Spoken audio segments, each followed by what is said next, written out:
Hello, my friend. Welcome to your sleep story. My name is Stephen Dalton.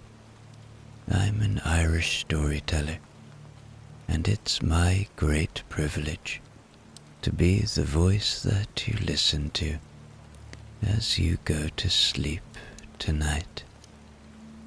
Tonight I present to you a new series, perhaps. It's called The Sleep Detective, and it's up to you whether it becomes a series. So let me know in the comments after you listen if you want to hear more. The story was inspired by Sherlock Holmes, and so we visit London on a rainy night a very long time ago. And the sleep detective is open for business. A lady comes to him who needs help with sleeping, and he hears her problems. Can he figure out the mystery of her sleep? But first, let's do the relaxation session, which will take a few minutes before tonight's sleep story. I'm going to count down from 10 to 1, and as I do, allow yourself to let go more and more. 10. Feel the support of the bed beneath you, or the floor, or whatever you lie upon tonight.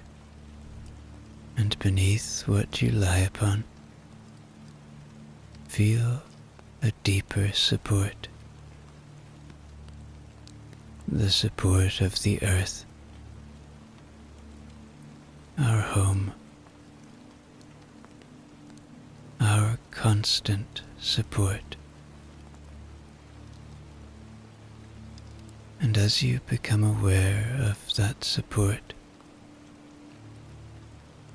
see if you can sink into this moment a little more now. Just let go. A little more now.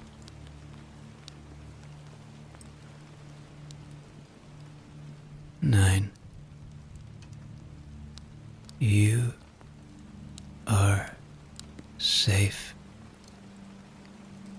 Allow my voice to be an anchor of safety tonight, to be a friend, to be a gentle guide, a guide that only ever brings you to safe places, to warm and cozy places,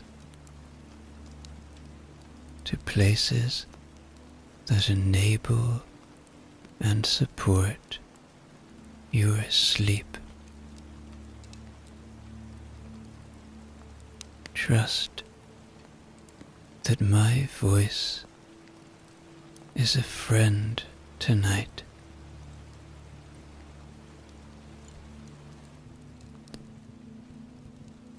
8. Feel into your body now. Notice where you might still be holding tonight. Notice where you may have pain or tingling or tension. Notice anything. Maybe you feel something in your feet or in your lower legs or your thighs or your belly, your chest, shoulders, your neck, your back, arms, hands, hands. Or maybe you're like me and you hold tension in your face. Just see if you can soften a little now. This is a time for kindness to yourself and to your body.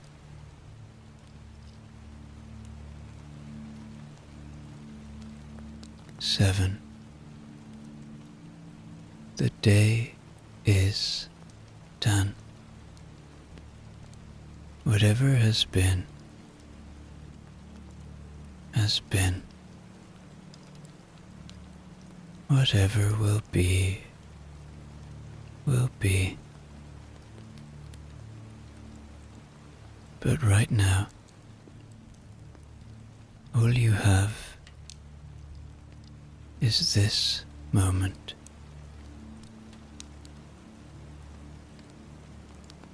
Your thoughts can't change what has gone before.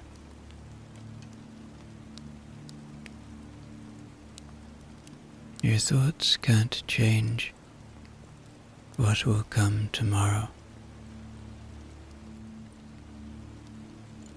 Your brain needs rest now. So, as thoughts come and go now, don't fight them. Don't chase them away. See them for what they are. Thoughts. Then just watch them go, like leaves floating away on a moonlit river, or clouds passing through a starlit sky.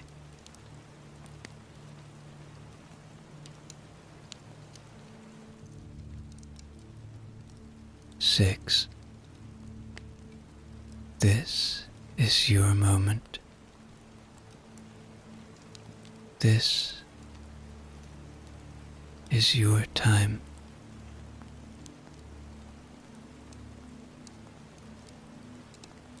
You have earned this moment of kindness to yourself.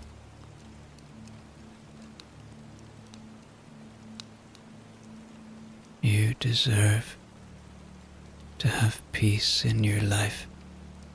We all do. So, as you become aware of that fact, as you come to the understanding that we all deserve peace, see if you can settle into this moment a little more now, letting your body know that it's really time for rest.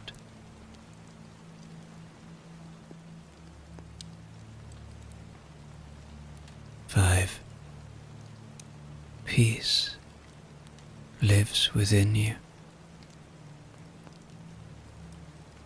It is a constant friend, waiting to be found, waiting to be felt. Where does it live within you?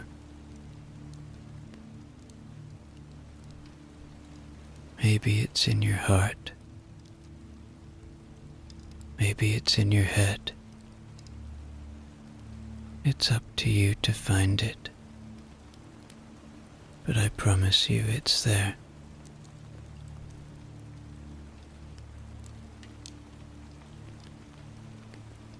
4. Perhaps allow a little gratitude now Gratitude for the simple things, for your body, for the shelter you have tonight, for the ones you love and who love you, for the beauty and wonder of this world, of this planet, that you can find when you look for it.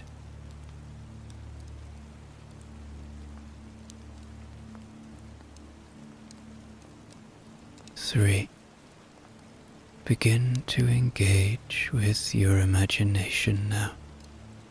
Begin to see London. It's raining, and it's over 100 years ago. The gas lamps are lit in the street, and at the top of an old building, sitting next to a crackling fire, is the sleep detective. 2. Checking in with your body one more time now. Finding the places you are holding still, and allowing yourself to give in, to allow the tension to ease away. Your body has worked hard for you today. It's time to give it rest. And 1, completely letting go now, as I tell you tonight's sleep story. The rain had set in over London before nightfall, and it showed no sign of leaving. It came down soft and steady against the windows of the rooms in Mowbray Lane, a fine grey rain that blurred the gas lamps below into smears of amber and turned the cobbles to dark glass. It was the kind of rain that did not hurry. It had the patience of something that intended to stay all night, and perhaps the whole of the week after, and it asked nothing of anyone, but that they stay indoors and listen to it.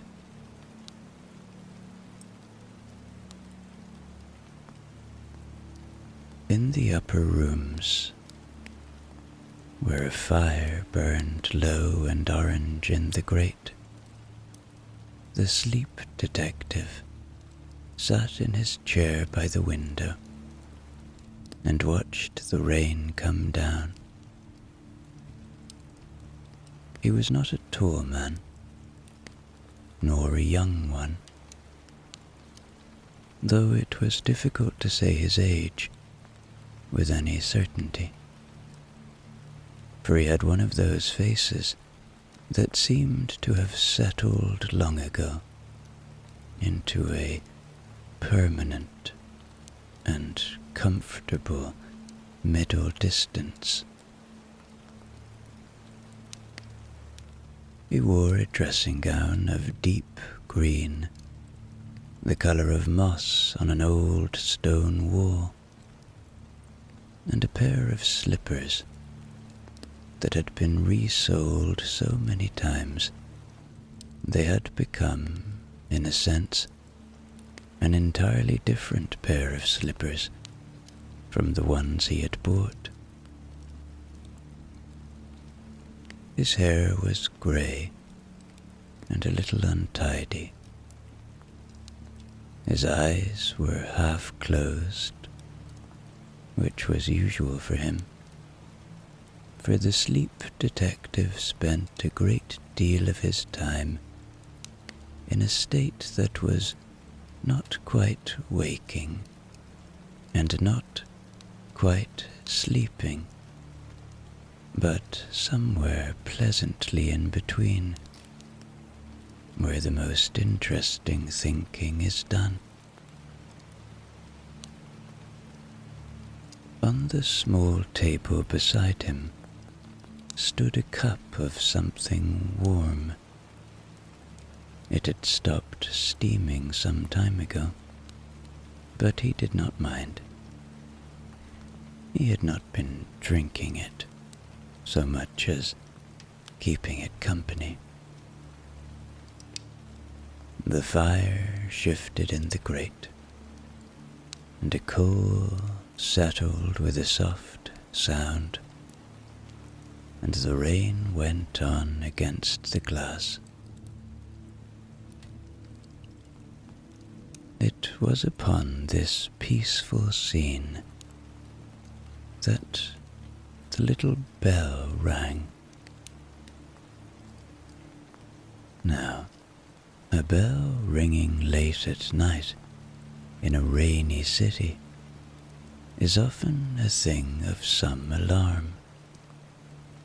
But the sleep detective's bell did not alarm him in the least, for it was a particular sort of bell, rung by a particular sort of caller, and over the years he had come to know its meaning very well.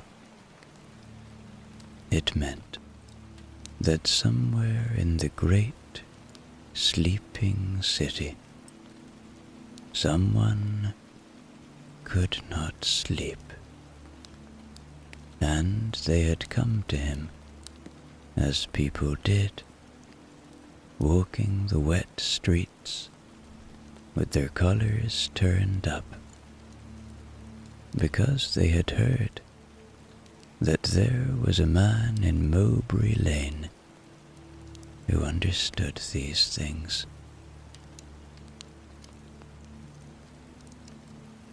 He rose slowly, in no particular hurry, and went down to let his visitor in. The woman who stood on the steps was perhaps 40 years of age, wrapped in a dark travelling cloak that was beaded all over with rain. She had a kind face, though a tired one, and the sort of tiredness that goes deeper than a single bad night. She held her gloves in her hands and turned them over and over, the way people do when they have something to say and do not quite know how to begin. "You are the detective," she said. "The one they speak of. The sleep detective." "I am," he said. "Come in out of the rain. The fire is lit, and the chair across from mine has been waiting all evening for someone to sit in it.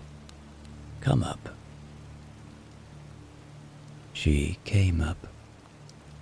He took her wet cloak and hung it near the fire, where it began at once to steam gently, and he settled her into the deep chair across from his own, and he gave her a cup of the same warm thing he had been keeping company, freshly warmed. And then he sat down opposite her and folded his hands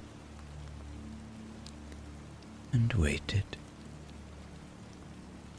For he had learned that the most important part of his work was the waiting, and that people will tell you everything you need to know if you only give them the quiet in which to tell it. The rain went on against the window. "I cannot sleep," she said at last. "For 3 weeks now, I lie down at the proper hour. I do everything I am meant to do, and I lie there in the dark, and sleep will not come for me. It is as though it has forgotten the way to my door." The sleep detective nodded slowly. He did not seem troubled by this. If anything, he seemed to find it rather familiar, the way a man might find familiar an old friend's knock. "Tell me," he said, "about the room in which you sleep." She blinked at him. Of all the questions she had imagined he might ask, this was not among them. "The room. The room. Begin at the door and walk me through it. I should like to see it as you see it." And so, a little uncertainly at first, she began to describe it.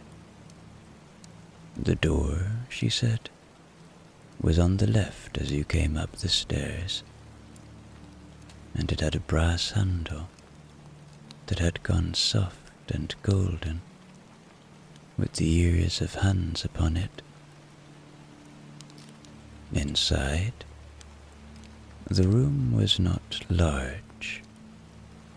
There was a bed against the far wall, beneath the window, with a quilt upon it that her mother had made, in squares of blue and faded rose.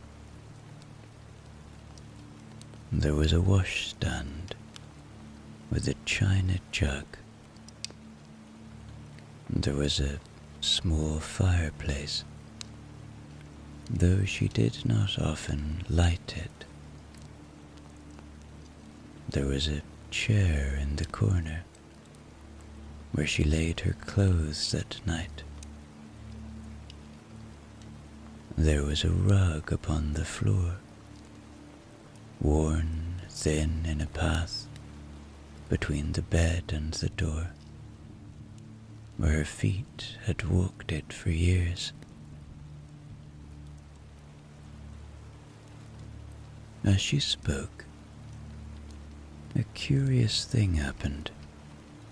Her voice, which had begun tight and anxious, began to loosen. The room rose up around the words as she described it, and describing it seemed to calm her, the way it calms a child to be told a story it already knows. "And the window," said the sleep detective gently. "What do you see from the window?" rooftops, she said. Wet, slate rooftops, all down the hill, and the river beyond, when the night is clear, and a single lamp on the corner that burns all night, so the room is never quite dark, but holds a little gold in it always, just there, on the ceiling above the bed. That is a good lamp, he said. I am glad of that lamp. Go on. But she had nothing more to add, and so she fell quiet and looked at him and waited for him to pronounce upon her case as a doctor pronounces upon an ailment. He did not, for a while. He looked into the fire. The coals had built up a deep, glowing bed of warmth, and the small flames moved lazily over them, blue at the root and gold at the tip, and the firelight moved on the walls of the room and on the rain-streaked glass of the window. Outside, the rain went on, soft and grey and steady, and a long way off, a clock told the hour, and neither of them counted the strokes.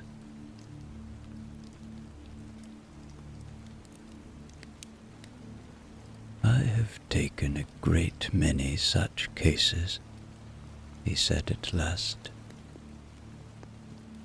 and I will tell you something I have learned, which is this. Sleep is not a thing you can chase. The more you run after it through the dark, the further ahead it runs, and the two of you may go on like that all night, you running and it fleeting, and neither of you any closer at the dawn. No, sleep is not caught. Sleep is a shy creature, and a gentle one. It comes to the room where it is welcome. It comes when you have stopped looking for it, and have settled, and have let the day fall away from you, like a coat slipping from your shoulders, and have begun quietly to think of something else.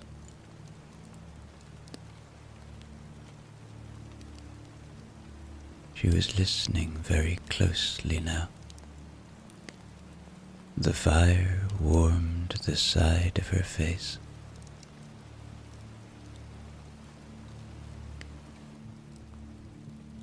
You wish to know how to catch your sleep, he said.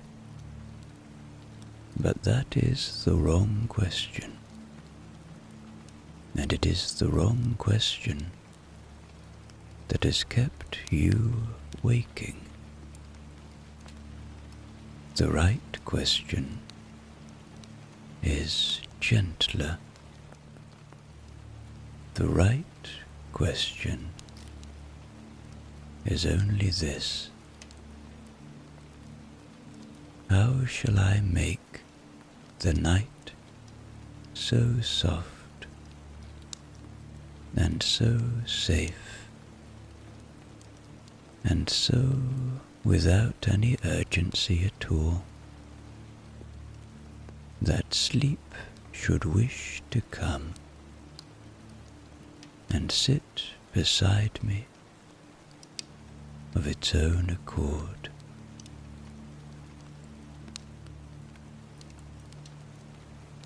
He could have stopped there, with most who climbed his stairs. He did stop there,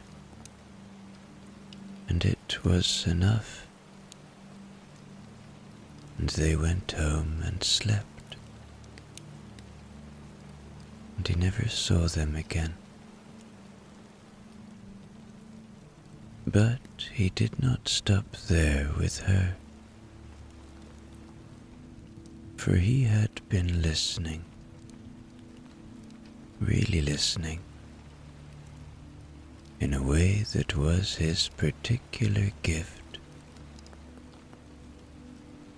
And something she had said did not sit right with him, and the sleep detective could no more leave a thing that did not sit right than a man could leave a stone in his shoe and walk on. But yours, he said, is a stranger case than most, and I should like to tell you why. For I think you have come to me believing yourself one sort of sleepless person, when in truth you are quite another. She looked up at him. Most who come to me, he went on,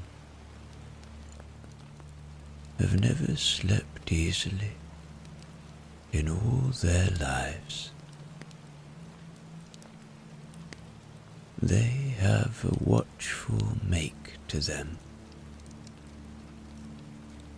They were the children who lay awake listening to the house, who heard every stair settle and every pipe knock, and who grew into men and women who cannot put the day down when the day is done.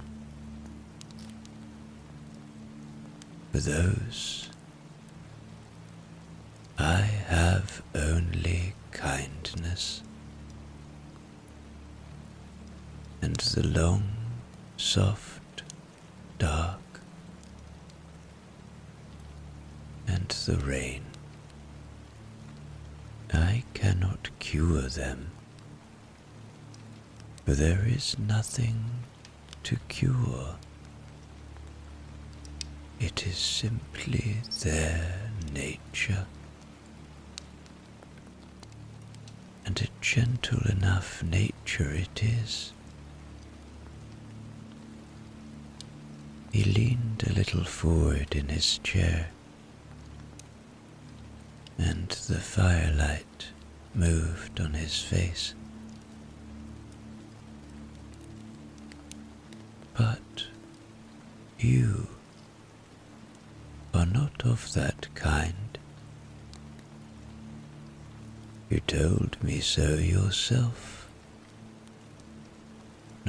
10 minutes ago. Though you did not know you were telling me anything at all.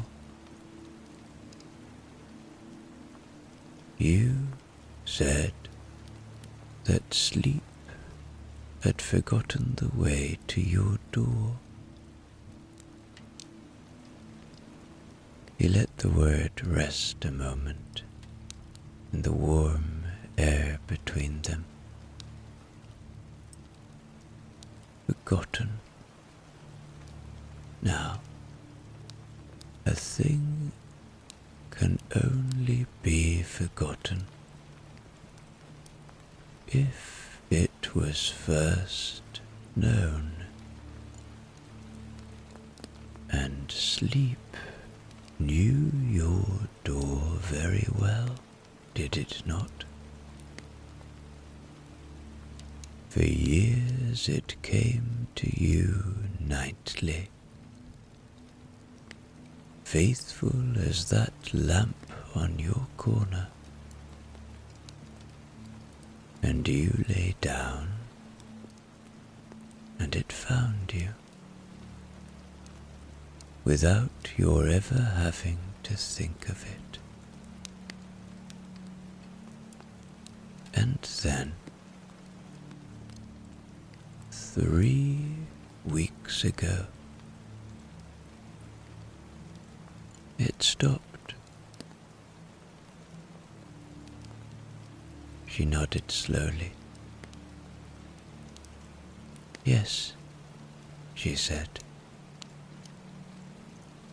That is exactly how it was. Then yours is one particular kind of case, said the sleep detective, and a hopeful kind, and I should like you to understand the difference, for it matters a great deal.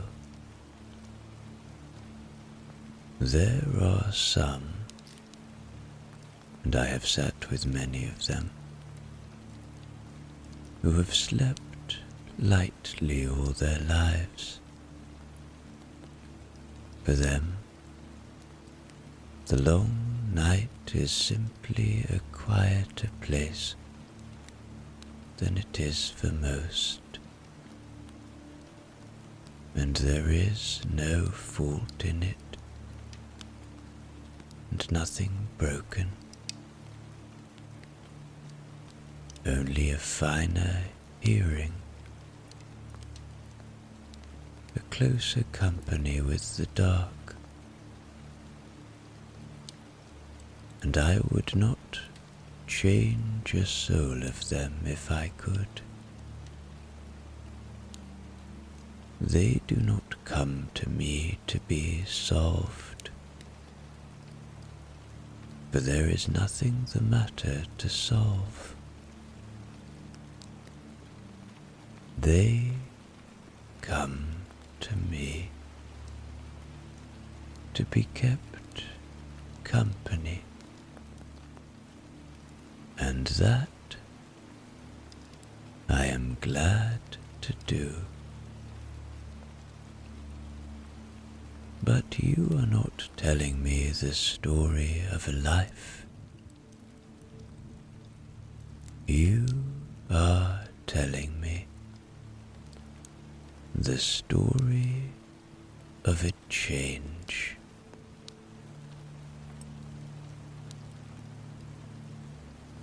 You slept soundly for years, and then,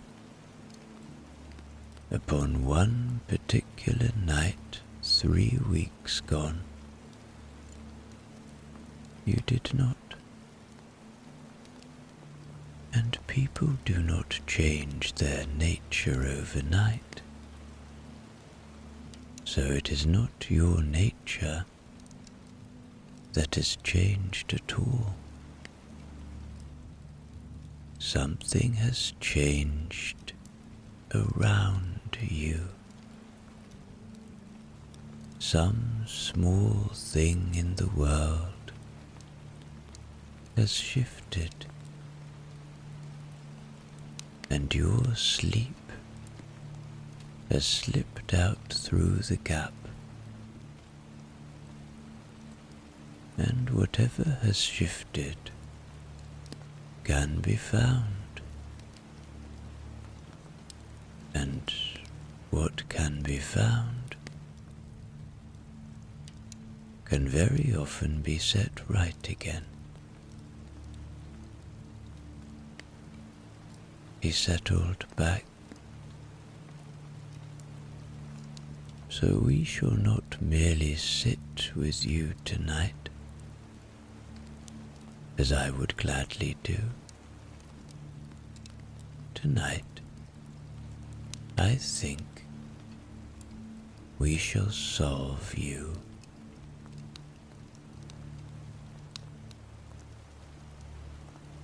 How? She said. How can you find a thing like that? By looking where no one thinks to look, he said. For here is the great secret of my trade, and you may have it for nothing. When a person loses their sleep all at once, the cause is almost never in the mind. We always search the mind first. We turn out all our worries and lay them on the bed and examine them one by one, certain that one of them must be the culprit, and it never is. The cause is almost always in the room. It is some small and ordinary thing, so settled into the habit of the nights that the sleeper has long since stopped noticing it is there. A sound, a warmth, a particular shade of dark, something the body leant upon for years, without the mind ever once being told. And then it goes quietly, with no fuss at all, and the body feels the loss before the mind has any notion of it, and lies awake, reaching for the missing thing, and never thinks to name it. The mind blames 100 worries, and all the while the real answer is sitting in plain sight, in the corner of the room where it always was, only colder now, or quieter, or gone.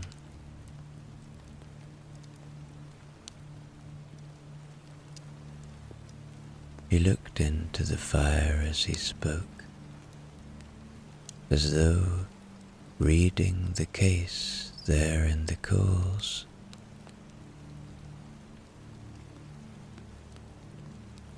"I was called once," he said, "to a little whitewashed cottage on the far north coast, to a man who kept a harbour light, a great broad fellow, strong as a door, who had slept like a stone every night of his life, and now could not close his eyes till the grey of the morning. He was certain something was wrong with him. He had worried himself half to ruin over it.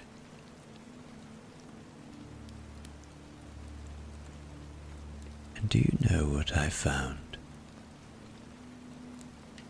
Some way down the coast from his cottage, there stood a foghorn,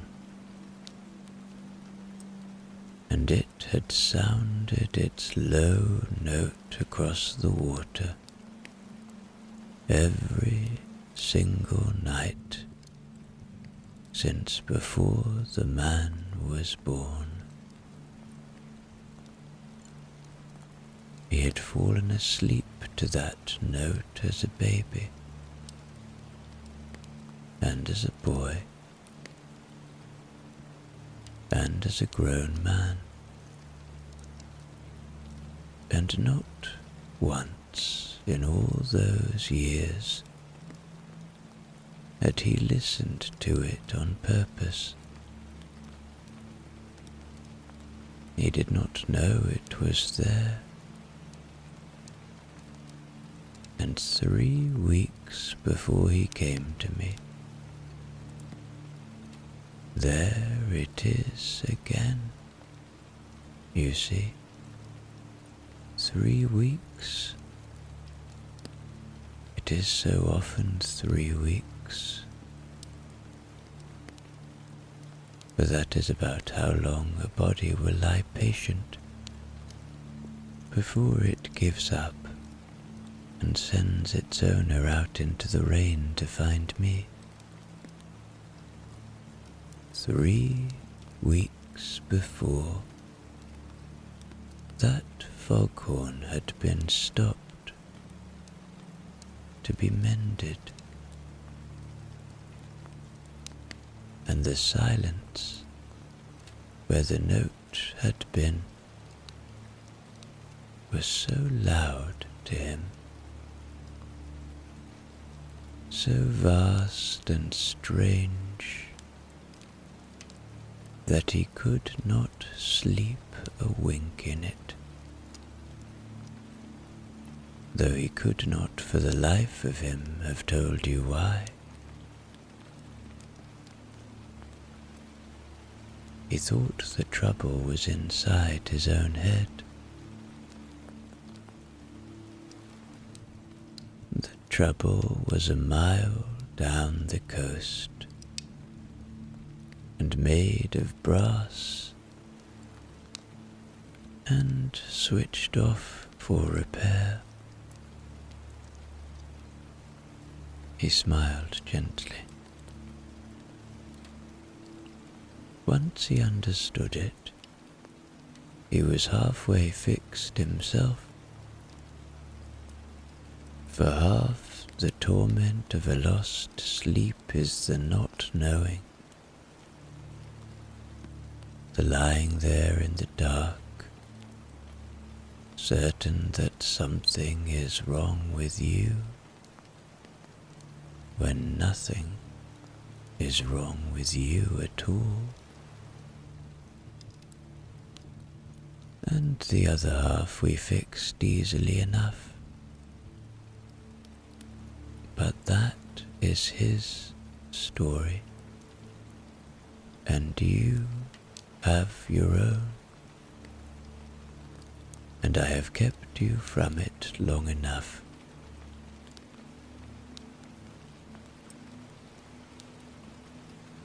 He turned his half-closed eyes upon her, mild and steady. So, let us go back into your room, for I will tell you a thing. You have already given me the answer. You laid it in my lap not a quarter of an hour ago, and you did it so neatly, and so without knowing, that I have been sitting on it ever since, waiting for the right moment to hand it back to you.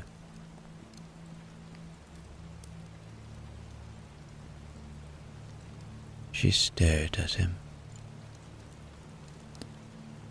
"I've given you nothing," she said.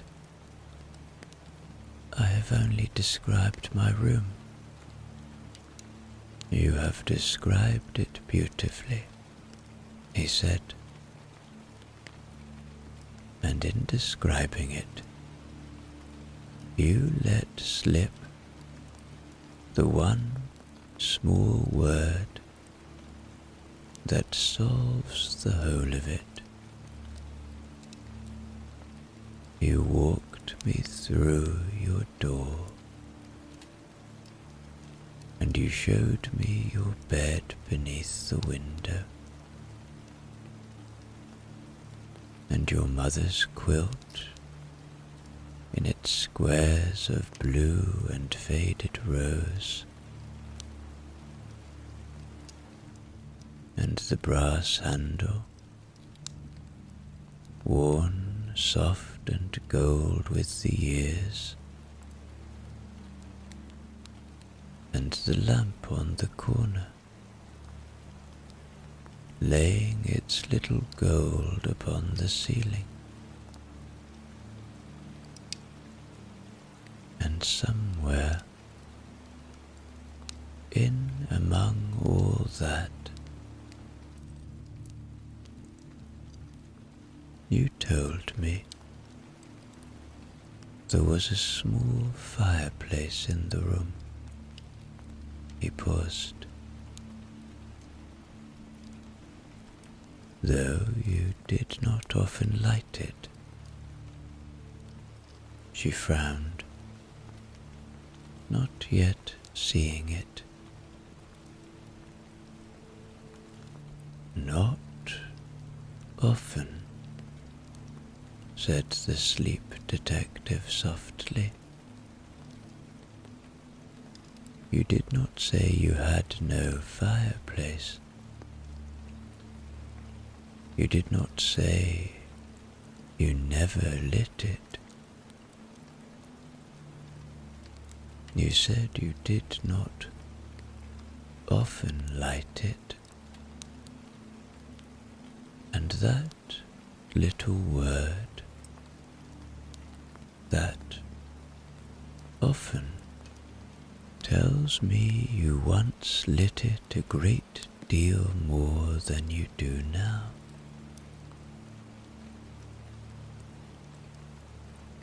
A person who never lights a fire does not say, not often. They do not think of it at all.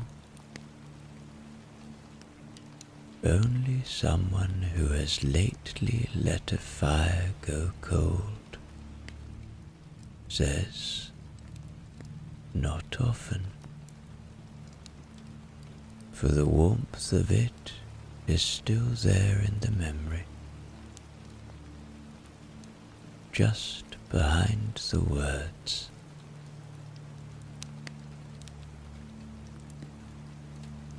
He leaned forward. So tell me, and and take your time. When did you last lay a fire in that little grate and light it and let it burn down beside you as you fell asleep, and then leave it cold the next night and the night after, and stop? The woman was very still. The fire he was sitting beside murmured low in its grate, and the rain came down. And somewhere behind her eyes, she was walking back through the nights.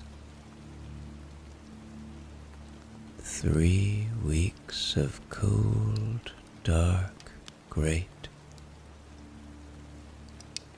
and back, and back, to the last night she had knelt and struck the match. 3 weeks ago, she said.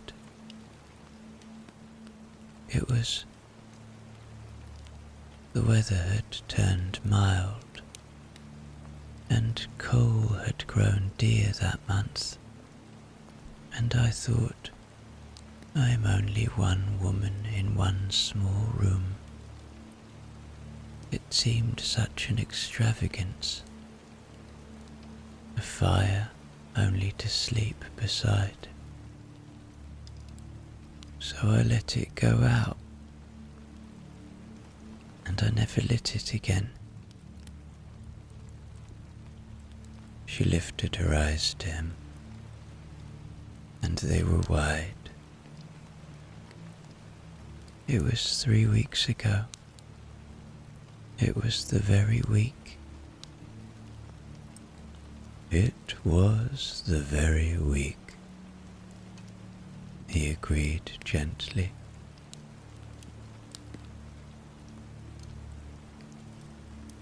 And then he told her the thing he had known since she first described her room. And he told it slowly and kindly, in his low, even voice, so it should fall on her not as a shock,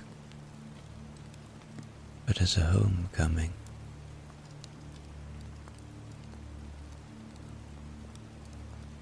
For years, he said, you fell asleep beside a fire. Every night of every winter, and a good many nights besides, you knelt at that little grate and struck your match, and there was the small scratch and flare of it, and the catch of the kindling,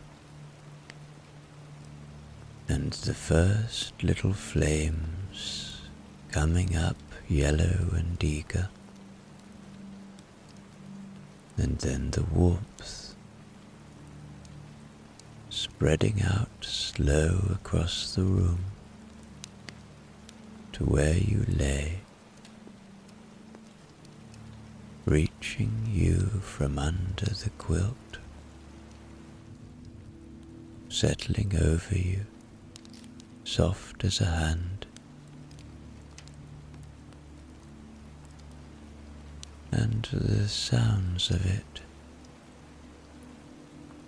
the tick of the grate as it heated, the small shift and crumble of a coal settling,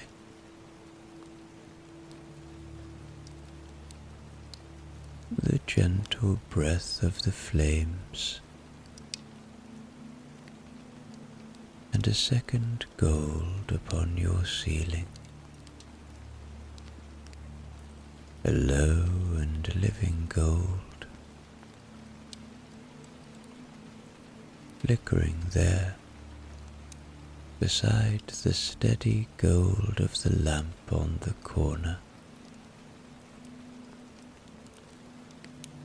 The whole room warm and alive, and breathing quietly around you, while the rain came down outside, and you sank away into your mother's quilt and slept.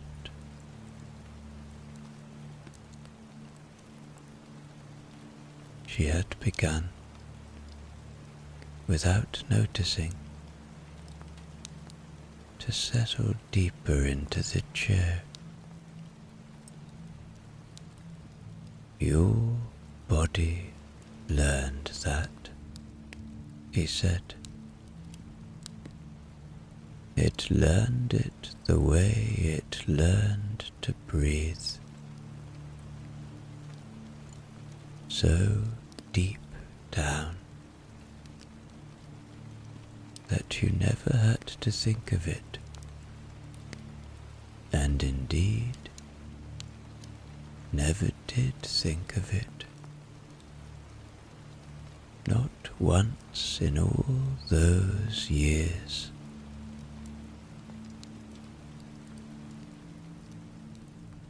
The fire was simply how the night told your body it was safe now,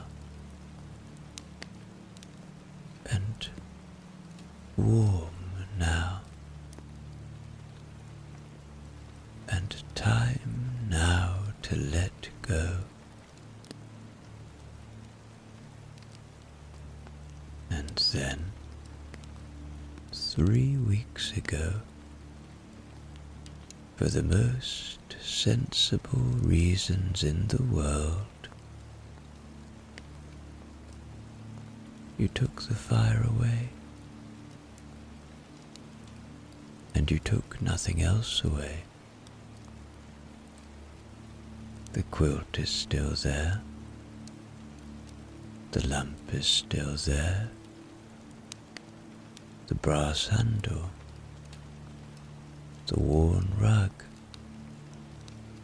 the window full of rooftops and rain, all exactly as they were. So the room looks the same to you, and you cannot understand why you no longer sleep in it. But it is not the same. In the one place your body listens for, deepest of all, the room has gone dark and cold and silent, and every night since you have lain down and waited, without the faintest idea that you were waiting for a warmth and a small sound and a low gold light that never come. He spread his hands gently. You are not failing to sleep. You have been lying awake 3 weeks, keeping faithful watch for your fire. For a long moment, The woman did not speak at all, and then she let out a breath, a long, slow breath that seemed to carry 3 weeks out of her with it. And she put her hand to her mouth, and her eyes shone in the firelight. "I never thought of it," she said. "Not once. All this time, and it never crossed my mind. A fire. It was only a fire." "It was only a fire," he agreed. "And those are the very best mysteries, for they have the very simplest cures. You needn't have lain awake a single night. You need only light it again. Tonight," she said, "when I am home, I shall lay it and light it tonight."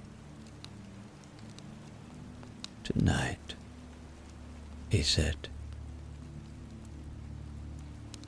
And then his voice dropped lower still, and slower and softer, and the rain seemed to gather close around the words, and the fire he sat beside burned warm and low, and he began to tell her how it would be.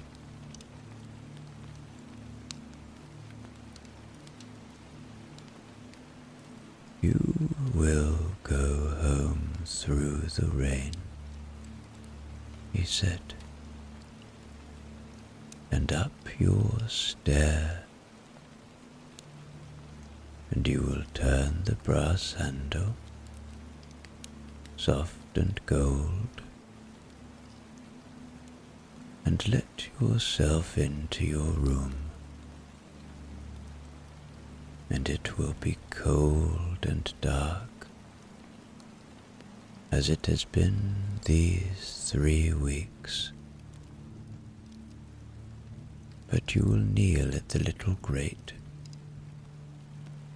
there in the corner, and you will lay your fire, the paper first, and the kindling crossed over it, and a coal or 2 on top, and you will take a match and strike it, and there will be that small bright scratch and flare in the dark.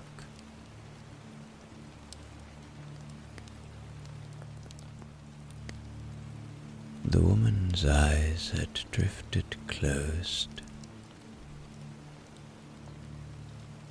She did not notice that they had closed.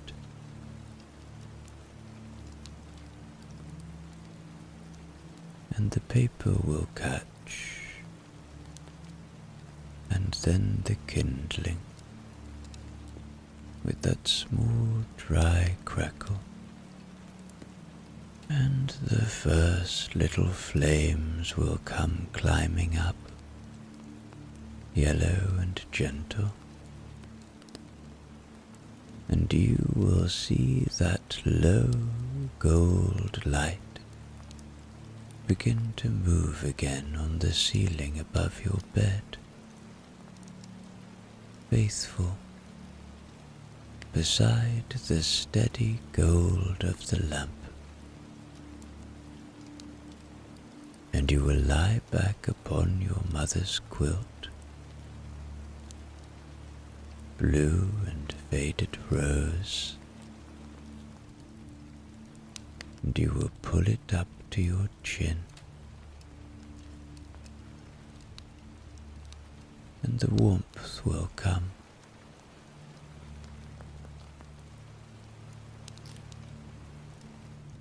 Slowly at first,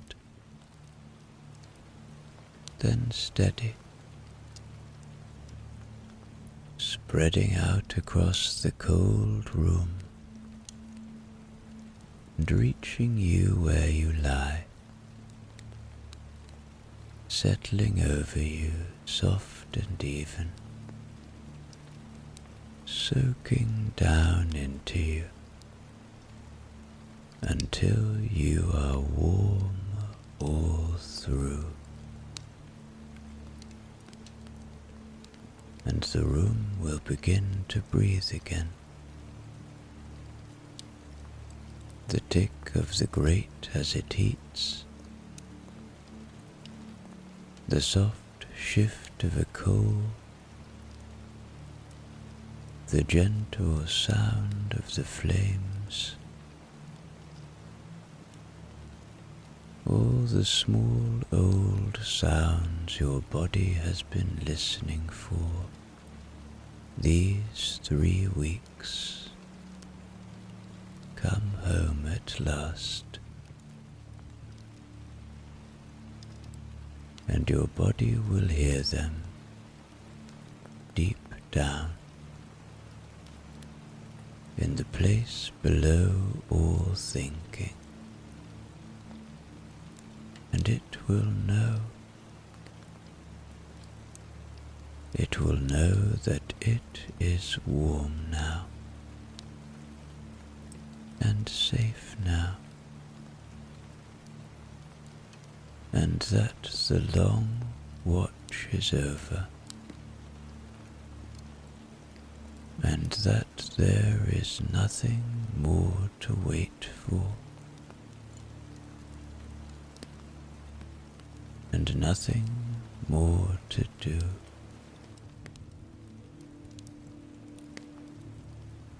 And it will let go.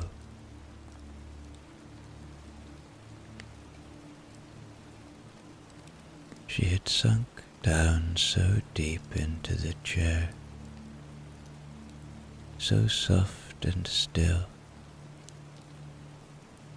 that she seemed almost to have become a part of it. Her breathing had slowed and lengthened and gone even. In and out, quiet as the fire, quiet as the rain.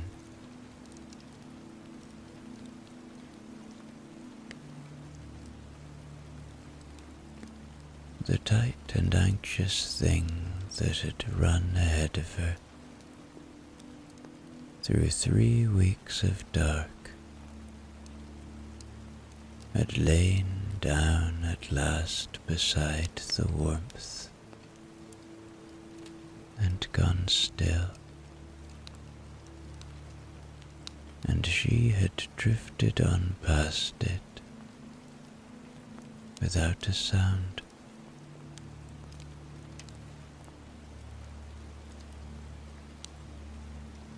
You may let your eyes stay closed, the sleep detective said. There is nothing more to find tonight. The case is solved, and the fire is lit, and the warmth has come, and the gold is on the ceiling, and the rain is on the glass, and you are warm, and you are safe, and you may simply lie still in the soft, low light and let the warmth carry you down and down into the deep and easy dark where your sleep has been waiting for you all this while, patient and faithful and glad to have you back.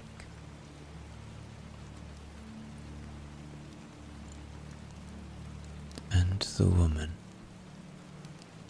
who had come up his stair through the rain, 3 weeks sleepless, and certain something was wrong with her, slept. She slept in the deep chair by the fire, in the upper rooms of Mowbray Lane, before she had ever even risen to go home, which was the surest proof in the world that the sleep detective had found his answer. For a solved sleep does not wait politely to be carried to its own bed. It comes the moment the watching stops.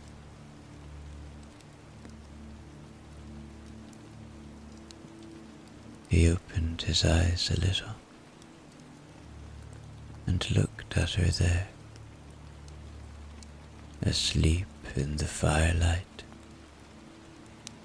with the rain coming down, soft and grey at the window behind her.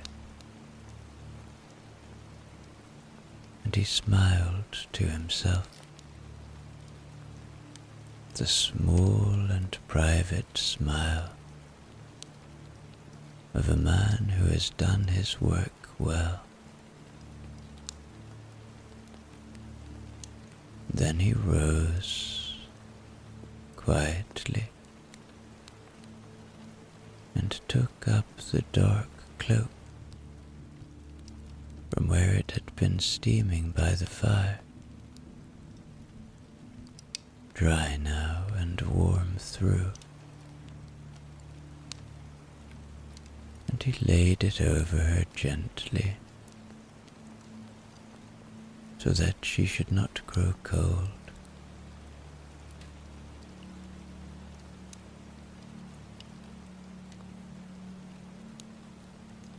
He sat back down in his own chair and folded his hands and let his own eyes drift half closed, watching the embers go down.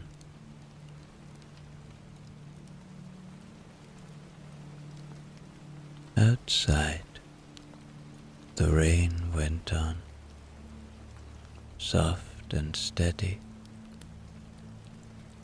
with the patience of something that meant to stay all the night. And in the warm, low light of the fire, 2 people slept,